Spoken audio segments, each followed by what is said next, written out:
महाशिवरात्रीनिमित्त महाराष्ट्रासह देशभरातील शंकराच्या मंदिरांमध्ये भाविकांची मांदियाळी। शिवमंदिर आकर्षक फुल आणि विद्युत रोषणाईने सजली। मनसेच्या 18व्या वर्धापन दिनानिमित्त राज ठाकरेंचा 3 दिवस नाशिकमध्ये मुक्काम। सकाळी काळारामाचं दर्शन घेऊन कार्यकर्त्यांच्या भेटी घेणार।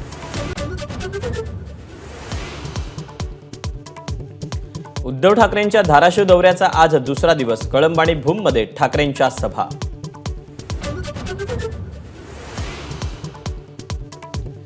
राहुल गांधी यंदा फक्त वायनाडमधून लढणार। काँग्रेसच्या केंद्रीय निवडणूक समितीच्या बैठकीत निर्णय। तर काँग्रेसची पहिली यादी आज जाहीर होण्याची शक्यता।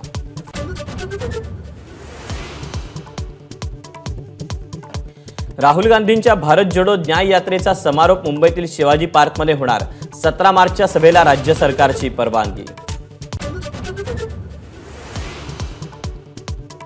डॉक्टर बाबासाहेब आंबेडकरांच्या नावाची कमान लावण्यावरून वाद। बौद्ध बांधवांचं अमरावती विभागीय कार्यालयासमोर ठिय्या आंदोलन।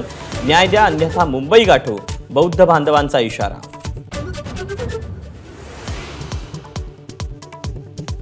निवडणुकीच्या तोंडावर केंद्र सरकारकडून महागाई भत्त्यात 4% वाढ। सरकारी कर्मचाऱ्यांचा महागाई भत्ता 50%वर।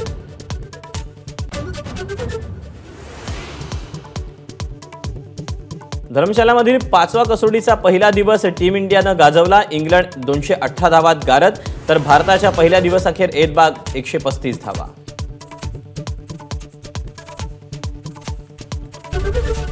एबीपी माझा, उघडा डोळे बघा नीट।